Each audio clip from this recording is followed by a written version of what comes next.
The Husnabad విశాల సహకార పరపతి సంఘం నూతన సంఘ కార్యాలయ భవనం 1200 మెట్రిక్ టన్నుల సామర్థ్యం గల నూతనంగా నిర్మించిన గోదాంలను మంత్రి పొన్నం ప్రభాకర్ మానాల మోహన్ తో కలిసి ప్రారంభించారు. సహకార పరపతి సంఘం ప్రాంగణంలో సంఘ వ్యవస్థాపకులు మాజీ ఎమ్మెల్యే బొప్పరాజు లక్ష్మీ కాంతారావు విగ్రహాన్ని ఆవిష్కరించారు. అనంతరం సహకార సంఘం జెండాను ఆవిష్కరించి సమావేశంలో మంత్రి పొన్నం ప్రభాకర్ మాట్లాడుతూ భారత తొలి ప్రధాని జవహర్లాల్ నెహ్రూ జయంతి సందర్భంగా వారం రోజుల పాటు ఈ సహకార వారోత్సవాలు జరుగుతున్నాయని అన్నారు. మాజీ ఎమ్మెల్యే బొప్పరాజు లక్ష్మీ కాంతారావు మన అందరికీ ఆదర్శమూర్తి అని కొనియాడారు. భవిష్యత్తు తరాలకు వారి స్ఫూర్తి ఉండాలని అన్నారు. సహకార రంగం అంటే రైతులకు సంబంధించి విద్యార్థి నాయకుడిగా, కరీంనగర్ సింగిల్ విండో అధ్యక్షునిగా, డిసిఎంఎస్ అధ్యక్షునిగా అవకాశం ఇచ్చారని అన్నారు. చరిత్రను మర్చిపోతే భవిష్యత్తు మనల్ని కూడా మర్చిపోతుందని అన్నారు. చరిత్రలో మనం కూడా ఉండేలా ప్రయత్నం చేయాలని అన్నారు.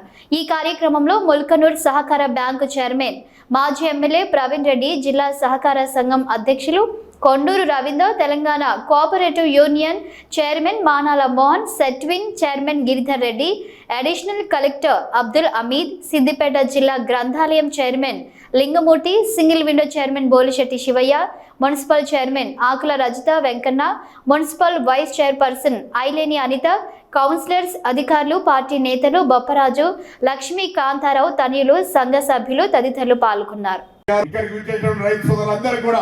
ఉదయపూర్వకంగా సహకార వారోత్సవాలు మన భారత తొలి ప్రధాని నెహ్రూ గారి జయంతి నుంచి వారం రోజులు జరిగే సహకార వారోత్సవాల్లో ఈరోజు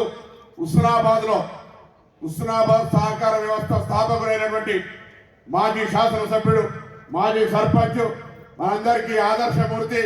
ఇవాళ కూడా నేను ఎక్కడికి వెళ్ళి ఏదైనా అభివృద్ధి కార్యక్రమం ప్రారంభం చేయాలనుకుంటే బొప్పరాజు గారిని జ్ఞాపకం చేసుకోకుండా ఏ కార్యక్రమాన్ని తీసుకొని పోయేటువంటి అవకాశం లేని గొప్ప వ్యక్తి బొప్పరాజు గారికి సందర్భంగా తల వంచి మరి వారిని ఈరోజు విగ్రహ ఆవిష్కరణ చేసుకున్నాం. వారి ఘనంగా నివాళులు అర్పిస్తూ వారు భవిష్యత్ కాలానికి యువతకు ఒక ఆదర్శంగా ఉండే విధంగా ఈ విగ్రహం మార్గదర్శకత్వం చేస్తుందని సందర్భంగా ఆకాంక్షిస్తా ఉన్నాను.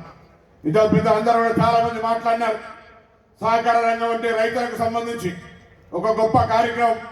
విద్యార్థి నాయకుడిగా రాజకీయాల్లో ఉన్న సందర్భంలో ఆనాటి పెద్దలందరి అవకాశం ఇచ్చినటువంటి ఆకాంక్షల మేరకు కరీంనగర్ సింగిల్ విండో అధ్యక్షుడిగా, డిసిఎంఎస్ అధ్యక్షుడిగా, రవాణా చెప్పలే యాక్చువల్ సెంట్రల్ బ్యాంక్ అడిగిన. సెంట్రల్ బ్యాంక్ అడిగితే రవాణా నాకంటే కొద్దిగా బలవంతుడు, సెంట్రల్ బ్యాంక్ ఎదిగిపోయిండు. నన్ను రాజశేఖర రెడ్డి గారు, కీర్తిశేషి వెంకటస్వామి గారు, అందరూ ఆశీర్వదించి ప్రభాకర్ నువ్వు డిసిఎంఎస్ చెప్తే మళ్ళీ మాట్లాడు. దాని తర్వాత అప్పుడప్పుడు ఆ తంతల గారిని బుట్టలో ఉంటాడని తీసుకుపోయిన రాజశేఖర రెడ్డి గారు మార్కెట్ చైర్మన్ చేస్తున్నారు. మార్కెట్ చైర్మన్ చేసిన పెద్దలు ప్రవీణ్ రెడ్డి గారు చెప్తున్నట్టుగా, రవీంద్రన్ చెప్తున్నట్టుగా సహకార రంగంలో ఆనాడు ప్రధాని మన్మోహన్ సింగ్ గారు తీసుకున్న వైద్యనాథన్ కమిషన్ సిఫార్సుల మేరకు సహకార రంగ సభ్యులని కానీ సొసైటీలను నమ్మే పరిస్థితి లేక అప్పుడు వసూలుకు దర్వాజాలు ఎక్కేటువంటి పరిస్థితి నుంచి మార్కెట్ లాంటి సంస్థను మూసేయడానికి ప్రతిపాదన చేసిన సంస్థకు అధ్యక్షుడైతే 5 సంవత్సరాల కాల పరిమితిలో ఉండగానే 3.5 ఏళ్లలో ఇవాళ కూడా మార్కెట్ సంస్థల పొన్నం ప్రభాకర్ పేరు జ్ఞాపకంగా పనిచేసిన, దాంతో సహకార రంగానికి ఎదిగిన. ఆనాడు నేను పార్లమెంట్ సభ్యుడైన, ప్రవీణ్ రెడ్డి గారు శాసనసభ్యుడు అయిన తర్వాత వారు ఇన్స్కో డైరెక్టర్ అయినరు. నేను దేశంలో గ్రిప్కో డైరెక్టర్గా ఇవాళ కూడా రైతుల సంస్థ లోపల అనేక సందర్భాల అప్పుడప్పుడు ఫారిన్ రూరల్ కలుస్తాం. లేదా ఇంత చెప్పినట్టుగా ఇంటర్నేషనల్ కాన్ఫరెన్స్ రేపు 25వ తారీఖు నుంచి ఢిల్లీలో ఉంది. 25వ తారీఖు ముఖ్యమంత్రి ప్రోగ్రామ్ పోలేకపోయినా 26 పొద్దున్నే పోయి ఆ ఇంటర్నేషనల్ కోఆపరేటివ్ కాన్ఫరెన్స్ లో కూడా మీ అందరి ఆశీర్వచనతో అటెండ్ కాబోతా ఉన్నాం. అంటే సహకార రంగంలో రాజకీయాల్లో విద్యార్థి నాయకుడి నుంచి రైతు బిడ్డగా మా నాయన వ్యవసాయం చేసేవాడు, పొలం గురించి తెలుసు, కూరగాయల అమ్మకం గురించి తెలుసు.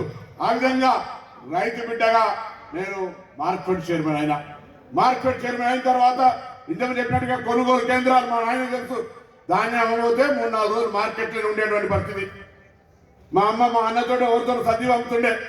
అటువంటి పరిస్థితి నుంచి ఇలా ఊరూరా కొనుగోలు కేంద్రాలను ఏర్పాటు చేయడంతో పాటుగా మహిళా సంఘాలతో పాటుగా సహకార సంఘాల గురించి ఇలా ఆత్మ సంతృప్తిగా గ్రామాల్లో రైతులు ధాన్యం అక్కడనే హార్వెస్టింగ్ చేసి ట్రాక్టర్ తెచ్చి కొనుగోలు కేంద్రం వేసి ఎక్కడికి రవాణా చేసి ఇబ్బంది లేకుండా చేస్తున్నాం ఆనాటి నుంచి ఈనాటి వరకు అనే కార్యక్రమాన్ని సందర్భంగా మనం చేస్తున్నాం. సీడ్ మిల్లు కావచ్చు, సీడు ప్రాసెసింగ్ యూనిట్ కావచ్చు, లేకపోతే రైస్ మిల్ కావచ్చు, మీరు ఏం పెట్టాలన్నా అగ్రికల్చర్ బేస్డ్ మాత్రమే పెడతాం అక్కడ. వ్యవసాయ ఇక్కడి నుంచే ఇలా మనం జ్ఞాపకం చేసుకోవాలి. కావేరీ సీడ్స్ అధినేత ఈ కాన్సెన్స్కి సంబంధించిన ఆయనే, ముల్కనూరు సొసైటీ ఈ కాన్సెన్స్ సంబంధించి, రాష్ట్ర రవాణా శాఖ మంత్రి ఈ కాన్సెన్స్ సంబంధించి, అన్న ఈ జిల్లానే. ఆ విధంగా అందరం కూడా సహకార రంగానికి సంబంధించి కరీంనగర్ అనేటువంటి ఒక తలమానికంగా ఉండే విధంగా కార్యక్రమాలు చేపట్టినాం. తప్పకుండా హుస్నాబాద్ సహకార సంఘ సభ్యుడిగా నేను హుస్నాబాద్ సహకార సంఘాన్ని అనేక రకాల అభివృద్ధి చేస్తా. దాంతో పాటుగా మండలాల్లో ఉన్నటువంటి నా మిత్రుల సహకార సంఘాలు ఎప్పుడైనా అన్ని రకాల సహకార సంఘం అనగానే పాజిటివ్గా గుండె లప్టప్ అంటే, ఎందుకంటే నేను రాజకీయ ఎదుగుదలకు నా మొదటి మెట్టు సహకార సంఘం. సహకార సంఘాల్లో ఉన్నటువంటి వాళ్ళు పెద్ద దేశం భావం అని పెట్టుకొని ఉండదు. సహకార రంగాల్లో అందరిని కలుపుకొని పోవాలి, అందరూ కలిస్తేనే అభివృద్ధి అనేటువంటి ముఖ్యమంత్రి గారు చూస్తా ఉన్నారు. అనేక కార్యక్రమాలు తీసుకొని పోతా ఉన్నాం. 5,000 మంది సభ్యుల శివన ఇంతకుముందు ఎవరు పెద్ద చెప్పినట్టుగా ప్రవీణ్ రెడ్డి గారు చెప్పినారు, సభ్యులు ఎక్కువ ఉండి లోన్ తీసుకుంటే తక్కువ ఉంటే వాళ్ళకి లాభం జరగదు. నేను 5,000 సభ్యులు చూపిస్తున్నావు, కానీ లోన్ తీసుకునేది 997 మంది. మిగతా వాళ్ళకు రుణమాఫీ జరిగింది హుస్నాబాద్ సొసైటీ ద్వారా అని మనం చేస్తా ఉన్నా. కొంత 261 మందికి ఇంకా మాఫీ జరగాల్సింది. అందుకు సంబంధించి కొంత 2 లక్షల పైన తీసుకున్న వాళ్ళు ఉన్నారు, లేదా ఇంకా 2 లక్షల లోపల కొంత కుటుంబ గ్రూపింగ్ కావాల్సి ఉంది. వాళ్ళందరికీ సంబంధించి కూడా త్వరలోనే ఆ లోన్ మాఫీ అవుతుందనే మాట్లాడే సందర్భంగా మనం చేస్తాం. ఈ సందర్భంలో మనం పాత ఈ హుస్నాబాద్ ప్రాంత ఇందుర్తి ప్రాంత అభివృద్ధికి చేసిన వాళ్ళని ఎప్పుడు కూడా మరవద్దు. పెద్దలు బొప్పరాజు లక్ష్మీకాంతరావు గారు గ్రామ సర్పంచ్గా 3 సార్లు శాసనసభ్యుడిగా, దానికంటే ముందు తొలి శాసనసభకు వెంకటరెడ్డి గారు, దాని తర్వాత మరి చొక్కారావు గారు, అంటే మా గురువు చొక్కారావు గారు కాదు, ఇంకో చాలా గారు, దాని తర్వాత బొప్పరాజు లక్ష్మీకాంతరావు గారు, దాని తర్వాత దేశిని చిన్నమల్లయ్య గారు, దాని తర్వాత బొమ్మ వెంకన్న గారు, చాడా వెంకటరెడ్డి గారు, ప్రవీణ్ రెడ్డి గారు, వీళ్ళందరూ కూడా ఈ నియోజకవర్గ అభివృద్ధి కష్టపడ్డారు. నేను కూడా ఆ యొక్క వాళ్ళ అనుభవాలను, ఇక్కడ ఉండబడేటువంటి వాళ్ళ యొక్క ఆలోచన విధానంగా ఈ ప్రాంతానికి సంబంధించి అభివృద్ధి చేయాలనే తలంపుతో వచ్చినాడు. అందరూ కూడా గుండెలు పెట్టుకొని ఆశీర్వదించారు. ఆనాడు కూడా చెప్పిన హుస్నాబాద్ అంటే గౌరవాన్ని పెంచే విధంగా నేను అందుబాటులో ఉంటానని చెప్పిన కార్యక్రమాలు జరుగుతూ ఉన్నాయి. 10 నెలల ఇంకా జరగాల్సి ఉండే కావచ్చు, జరుగుతూ ఉన్నాయి. తప్పకుండా భవిష్యత్తులో అన్ని రకాల కార్యక్రమాలు తీసుకుపోయే ప్రయత్నం చేస్తాం.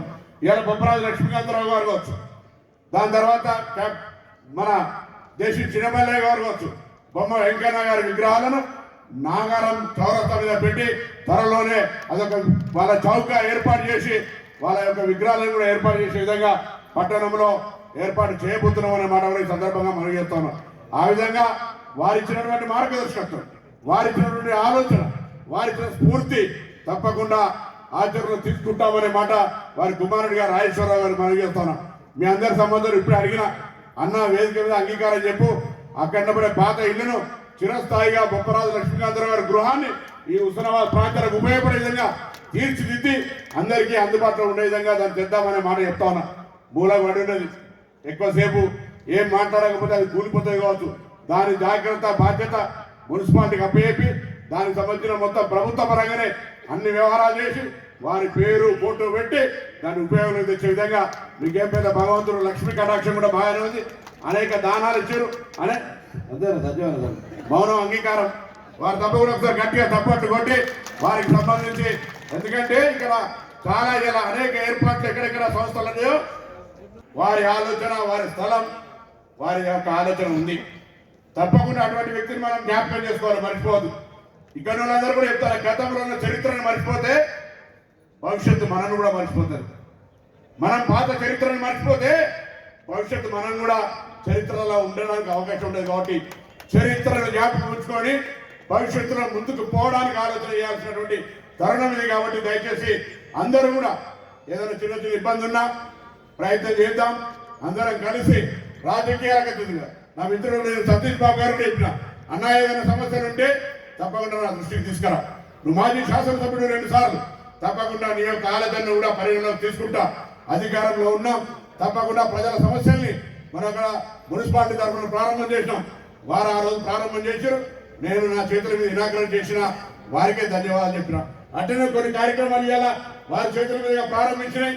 ఫౌండేషన్ వేసినా ప్రారంభించుకునే అవసరం ఉన్నది. ఇది నిరంతర ప్రక్రియ. కాబట్టి రాజకీయాల్లో ఎవరు శాశ్వతం కాదు. 5 వస్తువులు ఎవరి దగ్గర పర్మనెంట్ ఉన్నాయి. ఒకటి బంగారం, ఒకటి భూమి, ఒకటి అందం, ఒకటి అధికారం, ఇంకోటి నోటు. ఈ ఒక్క దగ్గర 100 రూపాయల నోటు నా జీవితకాలం ఉంటుంది అని చెప్పుకుంటూ కాదు. అట్లనే చరిత్ర లోపల ఇలా బొప్పరాజు లక్ష్మీనాథరావు గారి విగ్రహాన్ని ఎట్లా ఆవిష్కరణ చేసుకున్నామో మనం కూడా చరిత్రలో ఉండడానికి కొరకు ప్రయత్నం చేయాలి. అదేవిధంగా ఇలా 2 లక్షల రూపాయలు రుణమాఫీ సబ్జెక్టు కావచ్చు. మహిళలకు సంబంధించి ఆర్టీసీ మంత్రిగా ఇలా మహిళా సంఘంతో అగ్రిమెంట్ చేసుకోబోతా ఉన్నాం. 1,10,00,000 మంది మహిళలు 3,700 కోట్ల రూపాయల విలువ రాష్ట్ర ప్రభుత్వం నుంచి ఆర్టీసీకి ఇచ్చి ఇలా ఉచితంగా ప్రయాణం చేసే సౌకర్యం కలిగించాం. 200 యూనిట్ల ఉచిత విద్యుత్, ఆరోగ్యశ్రీ 5 నుంచి 10 లక్షలు, ఇట్లా అనేక రకాల కార్యక్రమాలు. ఇందిరమ్మ ఇండ్లు గౌరవానికి సంబంధించినటువంటి వాళ్ళందరికీ కూడా రేపు ఆ కార్యక్రమం తీసుకోబోతా ఉన్నాం అన్న మాట సందర్భంగా మనం చేస్తూ ఈరోజు గౌరవాన్ని ప్రాజెక్టు కూడా కాలువల తవ్వకం తర్వాత ఆ యొక్క గ్రీన్ ట్రిబ్యునల్ కోర్టు పరిష్కారం చేయడం కూడా అందులో భాగస్వామ్యాల విజ్ఞప్తి మీ అందరి ద్వారా రైతులందరూ సహకార సంఘం వేదికకి వాళ్ళందరినీ కోరుతా ఉన్నాం. దయచేసి దాన్ని పరిష్కారం చేసుకోండి. సానుకూలంగా మేము ఉన్నాం. చర్చల ద్వారా కూర్చొని పరిష్కారం చేద్దామని అనేక సందర్భాల్లో ఆ నాయకులందరూ కూడా చెప్తా ఉన్నాం. దయచేసి దాన్ని పరిష్కారం చేసుకుంటే గౌరవెల్లి గండిపల్లి నింపుకుందాం. కాలువల తవ్వకం ప్రారంభమైంది, ల్యాండ్ ఎక్విజిషన్ స్టార్ట్ అయింది, పైసలు కేటాయించబట్టి ఈ ప్రాంతం అంతా సస్యశ్యామలైంది. కాబట్టి దానికి అనుగుణంగా పరిశ్రమలు రావాలని ఒక స్థానిక నాయకత్వం అంతా కూడా అక్కడపేట మండల నాయకత్వ ప్రతిపాదన మేరకు అక్కడ ఒక ప్రతిపాదన చేసిన అక్కడ ఉన్న వాళ్ళు కూడా ఈ వేదిక ద్వారా తెలియజేస్తా ఉన్నా. ఒక నయా పైసా నష్టంగా నయా పైసా వస్తే 2 పైసలు వచ్చేసరికి సహకారం చేస్తాం. ప్రభుత్వం అండగా ఉంటుంది. నిర్బంధంగా తీసుకోం. మీ అంగీకారం ఇస్తేనే పరిశ్రమ వస్తుంది. దౌర్జన్యంగా తీసుకునే ఉద్దేశమే లేదు. చేస్తా ఉన్నారు. కాలేజీ కళాక్షేత్రాన్ని ప్రారంభోత్సవం చేస్తా ఉన్నారు. అనేక పథకాలను ప్రకటించినారు. ఇలా అక్కడి నుంచి జరిగే సభకు నేను కూడా పోవాల్సిందిగా